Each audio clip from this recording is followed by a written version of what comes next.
തൻ്റെ സമാധി ഉള്ളതും തൻ്റെ ചൈതന്യം കുടികൊള്ളുന്നതുമായ കേരളത്തിലെ ഒരേ ഒരു ക്ഷേത്രം. ശിവപ്രഭാര സിദ്ധിയോഗിക്ക് ഇപ്പം 800 വയസ്സിന് മുകളിൽ.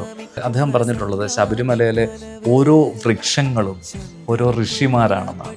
സമാധിസ്ഥനായി തൻ്റെ ചൈതന്യത്തെ ആ ഉപാസനാമൂർത്തിയിലേക്ക് തന്നെ ലയിപ്പിച്ച അയ്യപ്പൻ്റെ സങ്കേതമാണ്.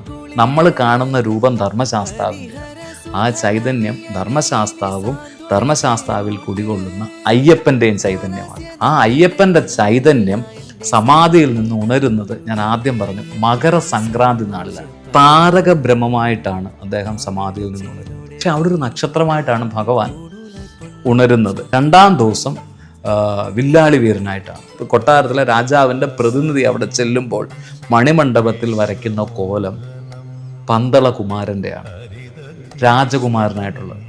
ഭൂതഗണങ്ങൾക്കൊപ്പം തിരിച്ചു വരുമ്പോഴാണ് വാദ്യമേളങ്ങളൊന്നുമില്ലാതെ ഭഗവാൻ തിരിച്ച് മണിമണ്ഡപത്തിലേക്ക് വരുന്നത്. അതിലെ കാളി അധിപതിയായിട്ടുള്ള മലയാണ് ശബരിമല. എങ്ങനെ പൂജിക്കണം, എങ്ങനെ ശബരിമലയിൽ എത്തണം, ശബരിമലയിലെ എങ്ങനെയാണ് ആചാരങ്ങൾ, ഇതെല്ലാം പന്തളം കൊട്ടാരത്തിൽ നിന്ന് കൊടുത്തുവിടുന്ന തിരുവാഭരണത്തിൽ, അതുപോലെ തന്നെ മണിമണ്ഡപത്തിലേക്ക് കൊടുത്തുവിടുന്ന തിടമ്പിൽ, ഇത് രണ്ടിലും ഭഗവാന്റെ മുഖമുണ്ട്.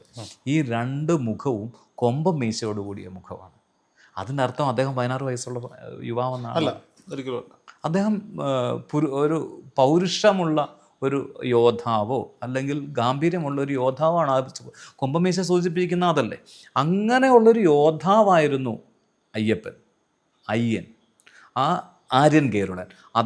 അദ്ദേഹത്തിൻ്റെ ജന്മ ഉദ്ദേശം അല്ലെ അദ്ദേഹത്തിൻ്റെ നിയോഗം പൂർത്തീകരിച്ച് ശബരിമലയിൽ കൃത്യമായൊരു സമ്പ്രദായം ഉണ്ടാക്കി വെച്ച് അത് ചിട്ടപ്പെടുത്തി എഴുതി തരമാക്കിയ സാധനമാണ് നായാട്ടുവിളി. ഇതെല്ലാം എങ്ങനെ പൂജിക്കണം, എങ്ങനെ ശബരിമലയിൽ എത്തണം, ശബരിമലയിലെ എങ്ങനെയാണ് ആചാരങ്ങൾ, ഇതെല്ലാം അദ്ദേഹത്തിൻ്റെ പേര് ആര്യൻ കേരുളൻ എന്നുള്ള പേര് പോലും ആ ശീലിൽ പറഞ്ഞിട്ടുണ്ട്. അങ്ങനെ ചിട്ടപ്പെടുത്തി വെച്ചിട്ട് ഈ മണിമണ്ഡപത്തിൽ അദ്ദേഹത്തെ അവസാനമായി കണ്ട സ്ഥലമാണ് മണിമണ്ഡപം. ഇതെല്ലാം രൂപപ്പെടുത്തി ചിട്ടപ്പെടുത്തി ആ മണിമണ്ഡപത്തിലിരുന്ന് അദ്ദേഹത്തിൻ്റെ ജീവസമാധിയായി അദ്ദേഹത്തിൻ്റെ ചൈതന്യം ധർമ്മശാസ്താവിലേക്ക് വിലയം പ്രാപിക്കുമായിരുന്നു. ഞാൻ ആദ്യം പറഞ്ഞ പോലെ അയ്യപ്പൻ കേരളത്തിലെ ഒരേ ഒരു ക്ഷേത്രം. ആ ഏത് ക്ഷേത്രത്തിൽ വേണേലും പോക്കൂ, നമ്മളൊരു ക്ഷേത്രത്തിൽ പോയതിനടുത്ത് തൻ്റെ സമാധി ഉള്ളതും തൻ്റെ ചൈതന്യം കുടികൊള്ളുന്നതുമായ കേരളത്തിലെ ഒരേ ഒരു ക്ഷേത്രം ശബരിമലയാണ്. ധർമ്മശാസ്ത്ര ക്ഷേത്രം ആണെങ്കിൽ പോലും സമാധിയും ചൈതന്യവും എല്ലാമുള്ള ഒരേ ഒരു ക്ഷേത്രം ശബരിമലയാണെന്നാണ് എൻ്റെ അറിവ്. ഞാൻ എപ്പോഴും എടുത്തെടുത്ത് പറയുന്നത് എൻ്റെ അറിവുകൾ മാത്രമാണ് ഞാൻ ഈ ഷെയർ ചെയ്യുന്നത്. അങ്ങനെയുള്ളൊരു ക്ഷേത്രമാണ് ശബരിമല. അപ്പം സ്വാഭാവികമായും ഇദ്ദേഹം എഴുതി ചിട്ടപ്പെടുത്തിയ നായാട്ടുവിളി അത് ഒരു കുടുംബത്തിനുള്ള അവകാശമാണ്. അത് ശരിക്കും ശബരിമലയിൽ അതിനകത്ത് എങ്ങനെയായിരിക്കും ഇവരിലേക്ക് എത്തിയിട്ടുണ്ടാവുക? നമ്മളിപ്പം അത് എങ്ങനെ എത്തിയിട്ടുണ്ടെന്ന് ചോദിക്കാൻ നമ്മളിപ്പം എന്താ പറയുക, ശിവപ്രഭാര സിദ്ധിയോഗി, ജസ്റ്റ് ഒരു കഥയിലേക്ക് തന്നെ പോകാം. ശിവപ്രഭാര സിദ്ധിയോഗിക്ക് ഇപ്പം 800 വയസ്സിന് മുകളിൽ. അദ്ദേഹം ശബരിമലയിൽ, അത് പറഞ്ഞു കേട്ടിട്ടുള്ളതും വായിച്ചറിഞ്ഞിട്ടുള്ളതായിട്ടുള്ളൊരു കഥയാണ്. അദ്ദേഹം പറഞ്ഞിട്ടുള്ളത് ശബരിമലയിലെ ഓരോ വൃക്ഷങ്ങളും ഓരോ ഋഷിമാരാണെന്നാണ്. അപ്പം ആ നൂറ്റാണ്ട് കാലം തൊട്ടേ ഇത് ചിട്ടപ്പെടുത്തി ഇത് എത്തിക്കേണ്ടവരിലേക്ക് അദ്ദേഹം എത്തിച്ചു. അതിപ്പം നമുക്ക് എടുത്തു പറയാനൊരു പേരറിയത്തില്ല. എത്തിക്കേണ്ടവരിലേക്ക് എത്തിച്ചിട്ട് അദ്ദേഹത്തെ അവസാനം കണ്ട സ്ഥലമാണ് മണിമണ്ഡപം. അദ്ദേഹം ഇതെല്ലാം ഞാൻ പറഞ്ഞല്ലോ, ഈ ശബരിമലയിലെ ഓരോ കാര്യങ്ങളും ചിട്ടപ്പെടുത്തി ഇങ്ങനെ വേണം. കാരണം അദ്ദേഹത്തിൻ്റെ ഉപാസനാമൂർത്തിയാണ് ധർമ്മശാസ്താവ്. ഉപാസന എന്ന് പറഞ്ഞാൽ ഉപം, അടുത്ത്, ആസനം, അടുത്തിരുന്ന് ഉപാസിക്കുക. ധർമ്മശാസ്താവിൻ്റെ അടുത്തിരുന്ന് ഉപാസിക്കുകയാണ് അദ്ദേഹം. അദ്ദേഹത്തിൻ്റെ ഉപാസനാമൂർത്തിയാണ് ധർമ്മശാസ്താവ്. ഒരുപക്ഷെ അദ്ദേഹത്തിൻ്റെ പരദേവത, നമ്മൾ അങ്ങോട്ടേക്ക് ഇനിയും പോകേണ്ടതുണ്ട്, മാളികപ്പുറത്തമ്മയുടെ കഥയിലേക്ക്. ആ ഉപാസനാമൂർത്തിക്ക് ഏറ്റവും അടുത്ത് സമാധിസ്ഥനായി തൻ്റെ ചൈതന്യത്തെ ആ ഉപാസനാമൂർത്തിയിലേക്ക് തന്നെ ലയിപ്പിച്ച അയ്യപ്പൻ്റെ സങ്കേതമാണ് ശബരിമല. നമ്മളെല്ലാം കാണാൻ പോകുന്ന അയ്യപ്പൻ്റെ ധർമ്മശാസ്താവിനെയാണ് നമ്മൾ ഏവരും പോയി കണ്ടു തൊഴുന്നത്. നമ്മൾ കാണുന്ന രൂപം ധർമ്മശാസ്താവിൻ്റെയാണ്. ആ ചൈതന്യം ധർമ്മശാസ്താവും ധർമ്മശാസ്താവിൽ കുടികൊള്ളുന്ന അയ്യപ്പൻ്റെയും ചൈതന്യമാണ്. ആ സമാധിയിൽ നിന്ന്, അതായത് അങ്ങനെ അത് ഞാൻ പറഞ്ഞല്ലോ, സമാധിയായി തൻ്റെ ചൈതന്യം ധർമ്മശാസ്താവിലേക്ക് വിലയം പ്രാപിച്ച് ആ സമാധിയിൽ നിന്ന് അദ്ദേഹം ഉണരുന്ന ദിവസം പന്തളം തമ്പുരാന് കൊടുത്ത വാക്കാണ്. ആ ദിവസമാണ് മകരസംക്രമ നാൾ. താരക ബ്രഹ്മമായിട്ടാണ് അദ്ദേഹം സമാധിയിൽ നിന്ന് ഉണരുന്നത്. ഇന്ന് പൊന്നമ്പലമേട്ടിൽ കാണിക്കുന്ന കർപ്പൂരമാണ് നമ്മൾ കണ്ട് തൊഴുന്നത്. പക്ഷേ ആ കർപ്പൂരം ഏത് ആംഗിളിൽ നിന്ന് കാണിക്കുന്നു എന്നുള്ളത് ടി വിയിൽ കൂടെ വീട്ടിലിരുന്ന് കാണുന്ന ഏത് ചാനലാണോ ഓണാക്കി വെച്ചിരിക്കുന്നത് ആ ചാനലിൻ്റെ ക്യാമറാമാൻ്റെ ആംഗിളിലൂടെയാണ് നമ്മൾ കാണുന്നത്. പക്ഷേ അവിടെ പണ്ട് കർപ്പൂരം ഒഴിഞ്ഞുകൊണ്ടിരുന്നത് അവിടെ ഒരു നക്ഷത്രം, ഇപ്പോഴും നോക്കിക്കൂ, ഒരു നക്ഷത്രം ആ ഒഴിയുന്നതിൻ്റെ അടുത്തുണ്ട്. ഈ ഒഴിയുന്നവർ ഇന്ന് ആ നക്ഷത്രത്തെ ആണോ ഒഴിഞ്ഞ് പ്രാർത്ഥിക്കുന്നതെന്ന് എനിക്കറിയില്ല. പക്ഷേ അവിടെ ഒരു നക്ഷത്രമായിട്ടാണ് ഭഗവാൻ ഉണരുന്നത്.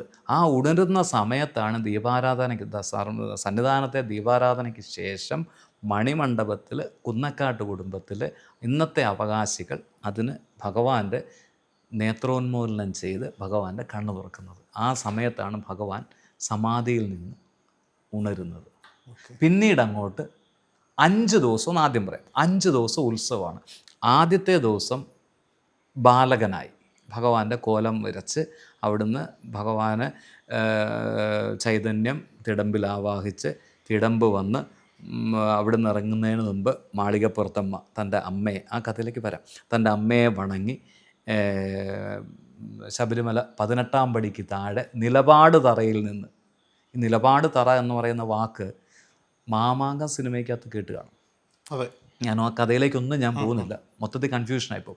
ആ നിലപാട് തറയിൽ നിന്ന് ഭഗവാനെ വണങ്ങി അവിടെ നായാട്ടുവിളിക്ക് ശേഷം ശബരിമലയെ വലം വെച്ച് മണിമണ്ഡപത്തിലെത്തി നേദ്യം കഴിഞ്ഞ് കോലം കളവെഴുത്തും പാട്ടും കഴിഞ്ഞ് ആ ദിവസത്തെ ഉത്സവം കഴിയുന്നു. 2-ാം ദിവസം വില്ലാളി വീരനായിട്ടാണ്, സെയിം സിസ്റ്റം. 3-ാം ദിവസം ഈ തിരുവാഭരണം പമ്പയിൽ നിന്ന് പോകുമല്ലോ, തിരുവാഭരണം പമ്പയിൽ നിന്ന് പോകുമ്പോൾ തിരുവാഭരണത്തോടൊപ്പം പോകുന്ന രാജപ്രതിനിധി പമ്പയിലാണ് താമസം. ആ പമ്പയിൽ നിന്നുകൊണ്ട് ശബരിമലയിലേക്ക് വരുന്ന ഭക്തരെ, ഭഗവാന്റെ ഭക്തരെയെല്ലാം വളരെ സേഫായിട്ട് അന്നത്തെ സമ്പ്രദായം രാജാവിൻ്റെ ഉത്തരവാദിത്വമായിരുന്നത്. രാജാവ് ഇവരെയെല്ലാം മല കയറ്റി വിടുന്ന രീതി അതിന്നും ആചരിച്ചു പോകുന്നു. എന്നിട്ട് 3-ാം ദിവസം രാവിലെയാണ് പന്തളത്തുനിന്ന് തമ്പുരാൻ അവിടെ ചെല്ലുന്നത്. അവിടെ ചെന്ന് കഴിഞ്ഞാൽ കുറേ ആചാരങ്ങളുണ്ട്, അതിലേക്കൊന്നും ഞാൻ പോകുന്നില്ല. അവിടുന്ന് മണിമണ്ഡപത്തിൻ്റെ തൊട്ട് പിന്നിൽ രാജമണ്ഡപമുണ്ട്. കൊട്ടാരത്തിലെ രാജാവിൻ്റെ പ്രതിനിധി അവിടെ ചെല്ലുമ്പോൾ മണിമണ്ഡപത്തിൽ വരയ്ക്കുന്ന കോലം പന്തളകുമാരൻ്റെയാണ്, രാജകുമാരനായിട്ടുള്ള കളമെഴുത്താണ്. ആ അച്ഛന് മകനെ കാണാൻ, അങ്ങനെ ചിന്തിക്കുക, കുറച്ചുകൂടെ എനിക്ക് വഴങ്ങുന്ന ആ വാക്കാണ്, അച്ഛന് മകനെ കാണാൻ രാജകുമാരനായിട്ടുള്ള കോലമാണ് അവിടെ വരയ്ക്കുന്നത്. ആ കോലം ഇതേ സെയിം രീതിയിൽ ഞാൻ ആദ്യം പറഞ്ഞ പോലെ 18-ാം പടിക്ക് താഴെ, എന്നിട്ട് വന്ന് കളവെഴുത്തും പാട്ടും കഴിഞ്ഞ് നേദ്യം കഴിഞ്ഞു. 4-ാം ദിവസം പുലിവാഹനൻ, സെയിം ആചാരങ്ങൾ. 5-ാം ദിവസത്തെ പ്രത്യേകത എന്ന് പറഞ്ഞാൽ 5-ാം ദിവസം ഇത് എഴുന്നള്ളുന്നത് ശരംകുത്തിയിലേക്കാണ്.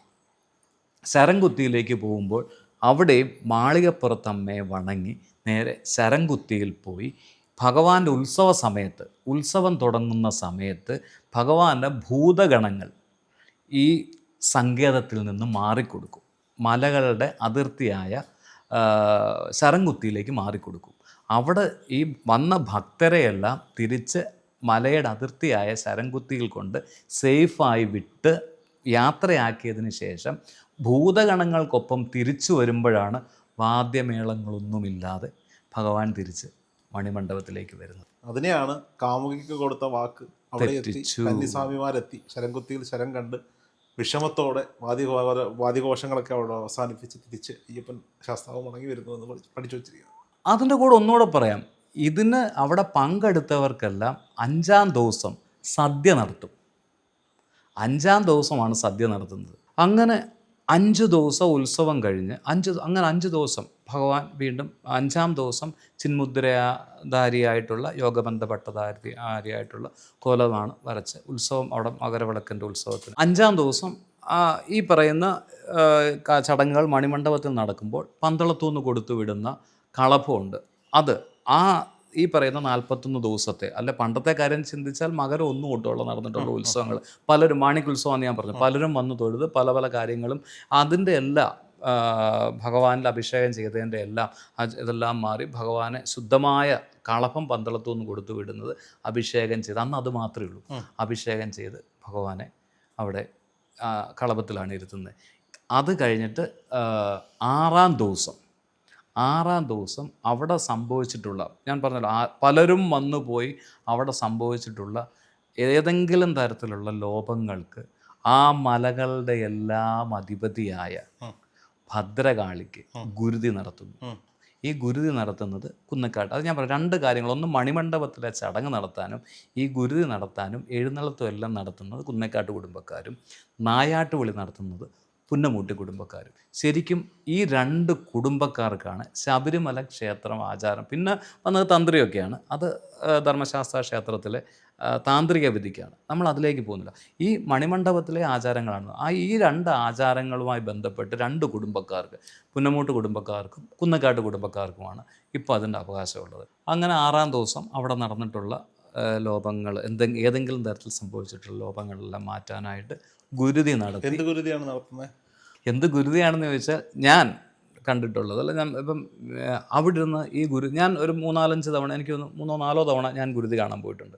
ഈ ഗുരുതി കാണുമ്പോഴല്ല ഞാൻ അവിടെ നിന്ന് സഹസ്രാമം ചൊല്ലും. അപ്പം ഞങ്ങൾ കുറേ പേര് ഏറ്റുചൊല്ലും. അപ്പം ഞങ്ങളുടെ എല്ലാം വിശ്വാസം നല്ലതാണ്, സത്യം എന്ന് ഞാൻ കരുതുന്നു. ഭദ്രകാളി, ഈ മലകളുടെ എല്ലാം അധിപതിയായ പ്രകൃതി സ്വരൂപിണിയായ ഭദ്രകാളി ദേവിക്കാണ്, ഞാൻ പറഞ്ഞല്ലോ ശാസ്താവും കാളി, അതിലെ കാളി അധിപതിയായിട്ടുള്ള മലയാണ് ശബരിമല. ഈ ഭദ്രകാളി ദേവിക്കാണ് അവിടെ ഗുരുതി നടത്തുന്നത്. അതിനോടൊപ്പം അവിടെ അത് രഹസ്യ സ്വഭാവമാണ്. അതുകൊണ്ട് എനിക്കത് പറയാൻ അറിയത്തില്ല.